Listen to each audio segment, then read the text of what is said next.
നമസ്കാരം, ഞാൻ ഡോക്ടർ ഭാഗ്യ, ക്യൂവൺ health കെയറിലെ ayurvedic physician. ഇന്ന് തൈറോയ്ഡ് മൂലമുണ്ടാകുന്ന അസുഖങ്ങൾ നമ്മൾ വളരെ കോമൺ ആയിട്ട് കേൾക്കുന്ന ഒരു കാര്യമാണ്. സ്ത്രീകളിലും പുരുഷന്മാരിലും ഒക്കെ കേൾക്കാറുണ്ട്. കുറച്ച് കൂടുതലായിട്ട് നമ്മൾ കേൾക്കുന്നത് സ്ത്രീകളിലാണ്. ഇപ്പം ബിപിയും ഷുഗറും അതുപോലെ തന്നെ കൊളസ്ട്രോളൊക്കെ ഒരു ജീവിതശൈലി രോഗമാണെന്ന് നമുക്കറിയാം.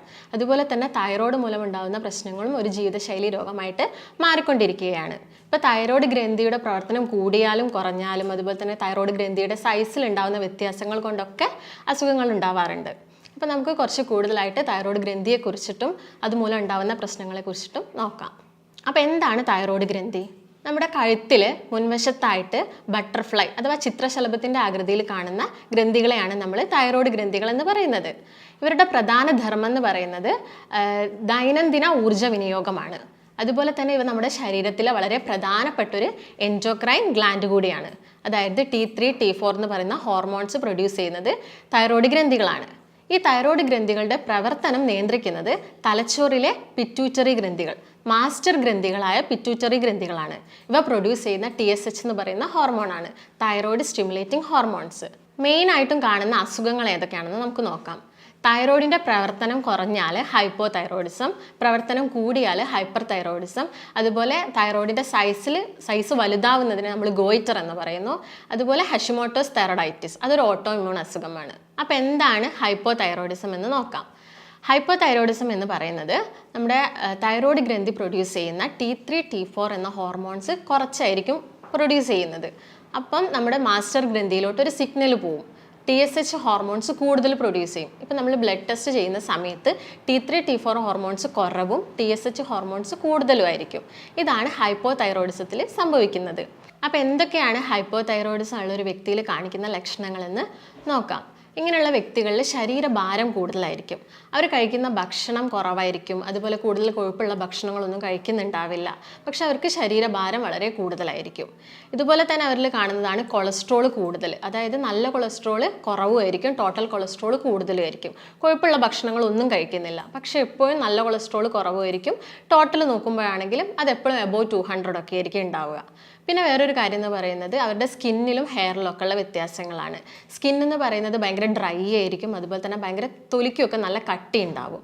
ഹെയർ എന്ന് പറയുമ്പോൾ പെട്ടെന്ന് പൊട്ടിപ്പോവും. കൂടുതലായിട്ട് മുടി കൊഴിച്ചിലൊക്കെ ആളുകളിൽ കാണാറുണ്ട്. പിന്നെയുള്ളൊരു കാര്യമാണ് അവർക്ക് എപ്പോഴും തണുപ്പായിരിക്കും ശരീരത്തിൽ. പുറത്തൊക്കെ നല്ല ചൂടാണെങ്കിലും അവരുടെ ശരീരം എപ്പോഴും ഭയങ്കര കോൾഡായിരിക്കും. പിന്നെയുള്ള ഇങ്ങനെയുള്ള സ്ത്രീകളിലാണെങ്കിൽ ആർത്തവാവുന്ന സമയത്ത് ബ്ലീഡിംഗ് എന്ന് പറയുന്നത് കുറവായിരിക്കും. പിന്നെ അതിൽ ശോധനക്കുറവ് അല്ലെങ്കിൽ മലബന്ധം ഉണ്ടാവാനുള്ള ചാൻസ് കൂടുതലാണ്. ജോയിൻസിലൊക്കെ പെയിൻ ഉണ്ടാവും, കൈകാലുകളിൽ തരിപ്പ് ഉണ്ടാവും, നടക്കുന്ന സമയത്ത് കിതപ്പ് കൂടുതലായിരിക്കും. അതുപോലെ ചില സ്ത്രീകളിൽ ഇൻഫെർട്ടിലിറ്റി ഒക്കെ കാണാറുണ്ട്. അപ്പോൾ ഇതാണ് മെയിനായിട്ട് കാണുന്ന ലക്ഷണങ്ങൾ. ഹൈപ്പർ തൈറോയിഡിസം നോക്കുകയാണെങ്കിൽ ഇവിടെ കൂടുതലായിട്ടും T3, T4 ഹോർമോൺസ് പ്രൊഡ്യൂസ് ചെയ്യും. അതായത് തൈറോയ്ഡ് ഗ്രന്ഥിയുടെ പ്രവർത്തനം കൂടുതലായിരിക്കും. അതിനെ നമ്മൾ തൈറോടോക്സിക്കോസിസ് എന്നും അതുപോലെ തന്നെ ഗ്രേവ്സ് ഡിസീസ് എന്നും പറയാറുണ്ട്.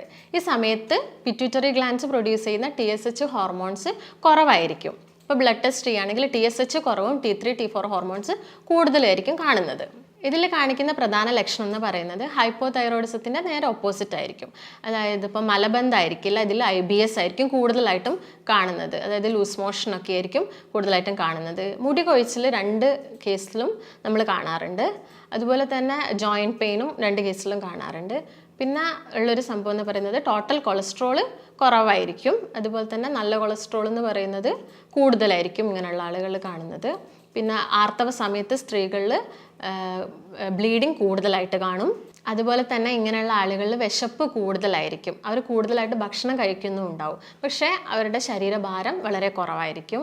അതുപോലെ ഭയങ്കര ഒരു ഓർമ്മക്കുറവ് പോലത്തെ ഒരു കണ്ടീഷനൊക്കെ ചില ആളുകളിൽ കാണാറുണ്ട്. കൈകളിലൊക്കെ ട്രമേഴ്സ് കാണാറുണ്ട്. ഭയങ്കര ആൻസൈറ്റി ആയിട്ടുള്ളൊരവസ്ഥയിലൊക്കെ അവർ പോവാറുണ്ട്. അപ്പോൾ ഇതൊക്കെയാണ് മെയിനായിട്ടും ഹൈപ്പർ തൈറോയിഡിസം ഉള്ളൊരു വ്യക്തിയിൽ കാണിക്കുന്ന ലക്ഷണങ്ങൾ. അതുപോലെ തന്നെ ഇമ്പോർട്ടൻ്റ് ആയ ഒരു അസുഖമാണ് ഗോയിറ്റർ എന്ന് പറയുന്നത്. ഗോയിറ്റർ കൂടുതലായിട്ടും സ്ത്രീകളിലാണ് കാണിക്കുന്നത്. ഇതിലെന്താ സംഭവിക്കുന്നതെന്ന് നോക്കാം. നോർമലി നമ്മൾ തൈറോയ്ഡ് ഗ്ലാൻഡ്സ് കാണാറില്ല, തൈറോയ്ഡ് ഗ്രന്ഥികൾ നമുക്ക് കാണാൻ പറ്റില്ല. ഇങ്ങനെ ഗോയിറ്റർ ഉള്ള ഒരാളുകളിൽ തൈറോയ്ഡ് ഗ്രന്ഥികളുടെ സൈസ് കൂടും. അപ്പോൾ നമുക്ക് ചിലപ്പം കഴുത്തിൻ്റെ പുറത്തോട്ടൊക്കെ പ്രൊജക്റ്റ് ചെയ്തിരിക്കുന്നത് കാണാൻ പറ്റും. ഇത് മെയിനായിട്ട് 3 തരത്തിലാണുള്ളത്. സിമ്പിൾ, മൾട്ടി നോഡുലാർ, അതുപോലെ തന്നെ നിയോപ്ലാസ്റ്റിക് എന്ന് പറയും. സിമ്പിൾ എന്ന് പറയുന്നത് ഒരു മുഴ മാത്രമേ ഉണ്ടാവുള്ളൂ. മൾട്ടി നോഡുലാർ എന്ന് പറയുമ്പോൾ കുറേ നോഡ്യൂൾസ് ആയിട്ട് കാണും. അതുപോലെ തന്നെ നിയോപ്ലാസ്റ്റിക് എന്ന് പറയുമ്പം അത് പിന്നെ ട്യൂമറൊക്കെ ആയിട്ട് മാറുന്ന അവസ്ഥയാണ്. അതുപോലെയുള്ളൊരു കണ്ടീഷനാണ് ഹാഷിമോട്ടോസ് തൈറോയിഡൈറ്റിസ്. ഇതും ഹൈപ്പർ തൈറോയിഡിസവും ഏകദേശം സിമിലർ ആണ്. പക്ഷേ ഇവിടെ ആൻറ്റിബോഡീസിൽ ഉണ്ടാകുന്ന വ്യത്യാസം കൊണ്ടാണ് ഹാഷിമോട്ടോസ് തൈറോയിഡൈറ്റിസ് സംഭവിക്കുന്നത്. അപ്പം ഹൈപ്പർ തൈറോയിഡിസം ഉള്ളൊരു വ്യക്തി ബ്ലഡ് ടെസ്റ്റ് ചെയ്യുന്ന സമയത്ത് T3 T4 ഹോർമോൺസ് കുറവായിരിക്കും. പക്ഷേ അവർ ആൻറ്റിബോഡി ടെസ്റ്റ് ചെയ്യുന്നില്ല. ഹോർമോൺസിൻ്റെ ലെവൽ മാത്രമേ നോക്കുന്നുള്ളൂ. ആൻറ്റിബോഡീസ് ടെസ്റ്റ് ചെയ്തിട്ടില്ലെങ്കിൽ നമുക്ക് മനസ്സിലാവില്ല അത് ഹൈപ്പോ തൈറോയിഡിസം ആണോ അല്ലെങ്കിൽ ഹാഷിമോട്ടോസ് ആണോ നമുക്ക് മനസ്സിലാക്കാൻ ഭയങ്കര ബുദ്ധിമുട്ടാണ്. അപ്പോൾ എപ്പോഴും ബ്ലഡ് ടെസ്റ്റ് ചെയ്യുന്ന സമയത്ത് നമ്മൾ ആൻറ്റിബോഡി ടെസ്റ്റും കൂടി ചെയ്തിരിക്കണം. അല്ലെങ്കിൽ ഇങ്ങനെയുള്ള ഒരാൾ കുറേ കാലമായിട്ട് ഹൈപ്പോ തൈറോയിഡിസത്തിന് മരുന്ന് കഴിക്കുന്നുണ്ട്, പക്ഷേ അവർക്കത് മാറുന്നില്ല. സിംറ്റംസ് ഒക്കെ സെയിം ആണ്, പക്ഷേ മാറുന്നില്ല. അതിനുള്ള കാരണം ചിലപ്പം ആൻറ്റിബോഡീസിലുള്ള വ്യത്യാസമായിരിക്കാം. അപ്പോൾ എന്താണ് ഇതിൻ്റെ പ്രധാനമായിട്ടുള്ളൊരു സങ്കീർണത എന്ന് നോക്കാം, അതായത് കോംപ്ലിക്കേഷൻ എന്താണെന്ന് നോക്കാം. മെയിനായിട്ടും വരുന്നത് സ്ത്രീകളിൽ ഇൻഫെർട്ടിലിറ്റി ആണ്. അതുപോലെ തന്നെ മെൻസ്ട്രേഷൻ്റെ സമയത്ത് ഉണ്ടാകുന്ന ചില തകരാറുകൾ കാരണം ഇത് നമ്മൾ പൂർണ്ണമായിട്ടുള്ളൊരു ചികിത്സ എടുക്കുന്നില്ലെങ്കിൽ അത് പിന്നീട് ഇൻഫെർട്ടിലിറ്റിയിലോട്ടൊക്കെ നയിക്കും. അതുപോലെ തന്നെ ഗോയിറ്റർ ഉള്ള ഒരാളാണെങ്കിൽ ചിലപ്പം ഈ മുഴകൾ നമ്മുടെ ശ്വാസനാളങ്ങളിലേക്കോ അല്ലെങ്കിൽ അന്നനാളത്തിലേക്കൊക്കെ വളരാനുള്ള ചാൻസ് ഉണ്ട്. അത് നമ്മൾ ബ്രീത്തിങ് ഡിഫിക്കൽട്ടീസ് ഉണ്ടാവും. അതുപോലെ തന്നെ ഭക്ഷണം കഴിക്കുന്ന സമയത്ത് പ്രശ്നങ്ങളുണ്ടാവും. ആദ്യമൊക്കെ നമുക്കിതൊരു കോസ്മെറ്റിക് ഇഷ്യൂ മാത്രമായിരിക്കും ഈ ഗോയിറ്റർ എന്ന് പറയുന്നത്, പിന്നീട് അത് പല ബുദ്ധിമുട്ടുകളും ഉണ്ടാക്കാറുണ്ട്. ഇനി ചില പ്രധാന കാരണങ്ങൾ, ഈ എല്ലാ അസുഖങ്ങൾക്കും കാരണമാവുന്ന ചില കാരണങ്ങൾ എന്തൊക്കെയാണെന്ന് നമുക്ക് നോക്കാം. ആദ്യം തന്നെയുള്ളൊരു കാരണം എന്ന് പറയുന്നത് ടെൻഷനാണ്. ടെൻഷൻ അല്ലെങ്കിൽ ആൻസൈറ്റി. നമുക്ക് എന്തെങ്കിലും മാനസിക പിരിമുറുക്കമൊക്കെ ഉള്ള ഒരാളാണെങ്കിൽ നമ്മുടെ ശരീരത്തിൽ കൂടുതലായിട്ടും അഡ്രിനാലിൻ അഥവാ കോർട്ടിസോൾ എന്ന് പറയുന്ന ഹോർമോൺസ് പ്രൊഡ്യൂസ് ചെയ്യും. ഇത് നമ്മുടെ തൈറോയ്ഡ് ഗ്രന്ഥികൾ സ്റ്റിമുലേറ്റ് ചെയ്യും. അത് ഹോർമോൺസിൻ്റെ പ്രൊഡക്ഷനിലുള്ള വ്യതിയാനങ്ങൾക്കൊക്കെ കാരണമാവാറുണ്ട്. മറ്റൊരു കാരണം എന്ന് പറയുന്നത് ഈ ഗർഭനിരോധന ഗുളികകളൊക്കെ എടുക്കുന്ന സ്ത്രീകളിൽ പിന്നീട് തൈറോയ്ഡൊക്കെ ഉണ്ടാവുന്നതായിട്ട് നമ്മൾ കണ്ടിട്ടുണ്ട്. അതുപോലെ ചില ആളുകളിൽ പാരമ്പര്യമായിട്ട് കാണാറുണ്ട്.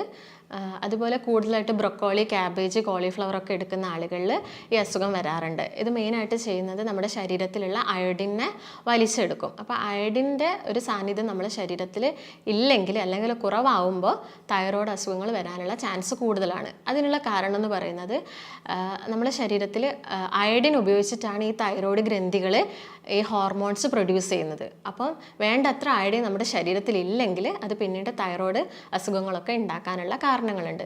അപ്പോൾ ചില ആണുങ്ങളിൽ ചില പുരുഷന്മാരിൽ ഇത് ഉണ്ടാവാനുള്ളൊരു പ്രധാന കാരണം എന്ന് പറയുന്നത് മദ്യപാനവും പുകവലിയൊക്കെയാണ്. അപ്പോൾ ഇതൊക്കെയാണ് ഇതിൻ്റെ ഒരു മെയിൻ കോസസ് എന്ന് പറയുന്നത്. ഇനി എന്തൊക്കെ ഇൻവെസ്റ്റിഗേഷൻസ് നമുക്ക് ചെയ്യാമെന്ന് നോക്കാം. മെയിനായിട്ട് നമ്മൾ ചെയ്യുന്നത് ബ്ലഡ് ടെസ്റ്റ് ആണ്. ബ്ലഡ് ടെസ്റ്റിൽ ഹോർമോൺസിനെ നോക്കുന്നു. T3 T4 അതുപോലെ തന്നെ TSH ഹോർമോൺസിനെ നോക്കുകയാണ് ചെയ്യുന്നത്. T3യുടെ നോർമൽ വാല്യൂ എന്ന് പറയുന്നത് 80 മുതൽ 220 വരെയാണ്. അതിൻ്റെ മുകളിലോട്ടാണെങ്കിൽ നമ്മൾ തൈറോയിഡിൻ്റെ ഗ്രന്ഥിയുടെ പ്രവർത്തനം കൂടുതലാണെന്നും ഹൈപ്പർ തൈറോയിഡിസം ആണെന്നും പറയുന്നു. അത് കുറവാണെങ്കിൽ നമ്മൾ ഹൈപ്പോ തൈറോയിഡിസം ആണെന്ന് പറയുന്നു. അതുപോലെ T4 ഹോർമോൺസ് ആണെങ്കിൽ 75 മുതൽ 155 വരെയാണ്. അതുപോലെ TSH എന്ന് പറയുന്നത് 0.3 മുതൽ 0.4 വരെയാണ്. അതുപോലെ തന്നെ നമ്മൾ ചെയ്യുന്നതാണ് എക്സ്റേ, അതുപോലെ തന്നെ സ്കാനൊക്കെ. ഇപ്പോൾ ഗോയിറ്ററൊക്കെ ആണെങ്കിൽ അത് ഉള്ളിലോട്ട്, നെഞ്ചിൻ കൂടിനുള്ളിലോട്ട് വളർന്നു എന്നൊക്കെ മനസ്സിലാക്കാൻ നമ്മൾ എക്സ്റേ ഒക്കെ ചെയ്യാറുണ്ട്. പിന്നെ ആൻറ്റിബോഡി ടെസ്റ്റ്, ഹഷിമോട്ടോസിൻ്റെ കേസിലൊക്കെ ആൻറ്റിബോഡീസ് ടെസ്റ്റ് നമ്മൾ ചെയ്യണം. TG അല്ലെങ്കിൽ TPO എന്ന് പറഞ്ഞ ടെസ്റ്റുകളൊക്കെ ചെയ്യാവുന്നതാണ്. ഇനി ശ്രദ്ധിക്കേണ്ട കുറച്ച് കാര്യങ്ങൾ എന്തൊക്കെയാണെന്ന് നോക്കാം. ഇപ്പോൾ മാനസിക പിരിമുറുക്കമുള്ളൊരു വ്യക്തിയൊക്കെ ആണെങ്കിൽ അത് പരമാവധി കുറയ്ക്കുക. അതുപോലെ മദ്യപാനം, പുകവലിയൊക്കെ ഉണ്ടെങ്കിൽ അതും മാക്സിമം കുറയ്ക്കുക. പിന്നെ ഫൈബേഴ്സ് കൂടുതലുള്ള ഭക്ഷണങ്ങളൊന്നും അധികം കഴിക്കാണ്ട് വെക്കുക. അതൊന്നും തൈറോയിഡിന് അത്ര നല്ലതല്ല. അതുപോലെ തന്നെ ഈ ബ്രൊക്കോളി, ക്യാബേജ്, കോളിഫ്ലവർ ഇവയുടെ ഉപയോഗമൊക്കെ പരമാവധി കുറയ്ക്കാൻ ശ്രദ്ധിക്കുക. പിന്നെ ഡയറി പ്രൊഡക്ട്സ് കുറയ്ക്കുക. അതുപോലെ തന്നെ സോയ പ്രൊഡക്ട്സ് കുറയ്ക്കുക. അതുപോലെ ഗ്ലൂട്ടൻ അടങ്ങിയ ചപ്പാത്തി, റസ്ക്, ബിസ്ക്കറ്റ് ഇവയൊക്കെ പൂർണ്ണമായിട്ട് ഒഴിവാക്കാൻ ശ്രദ്ധിക്കുക. അതുപോലെ നിലക്കടല, റിഫൈൻഡ് ഷുഗേഴ്സായ പഞ്ചസാര, ശർക്കര, തേൻ ഇവയൊക്കെ പരമാവധി ഭക്ഷണത്തിൽ കുറച്ച് കൊണ്ടുവരിക. ധാരാളമായിട്ട് നമ്മൾ ഉൾപ്പെടുത്തേണ്ട ഭക്ഷണങ്ങൾ എന്തൊക്കെയാണെന്ന് നമുക്ക് നോക്കാം. മെയിനായിട്ട് നമുക്ക് കടൽ മത്സ്യം ഉൾപ്പെടുത്താം. ഒരാഴ്ചയിൽ ഒരു 3 തവണയൊക്കെ കടൽ മത്സ്യം കഴിക്കാം. അതോടൊപ്പം തന്നെ ബെറീസ്, ഫ്രൂട്ടായ ബ്ലൂബെറീസും സ്ട്രോബെറീസും ഒക്കെ കഴിക്കാം. ഓറഞ്ച് കഴിക്കാം. ബീട്രൂട്ട്, ക്യാരറ്റ് ഇങ്ങനെയുള്ള വെജിറ്റബിൾസൊക്കെ നമുക്ക് ഉൾപ്പെടുത്താം. പിന്നെ കൂടുതലായിട്ട് നമ്മൾ ഇപ്പോൾ ഷെൽ ഫിഷൊക്കെ കഴിക്കുകയാണെങ്കിൽ തന്നെ ലിമിറ്റ് ചെയ്തിട്ട് ഒരു വീക്ക്ലി 2 or 3 ടൈംസ് മാത്രം കഴിക്കാൻ ശ്രദ്ധിക്കുക. പിന്നെ കോൺസ്റ്റിപ്പേഷൻ ഉള്ള ഒരു വ്യക്തിയാണെങ്കിൽ ഒരു വെള്ളം 8 മുതൽ 10 ഗ്ലാസ് വരെ വെള്ളം കുടിക്കുക.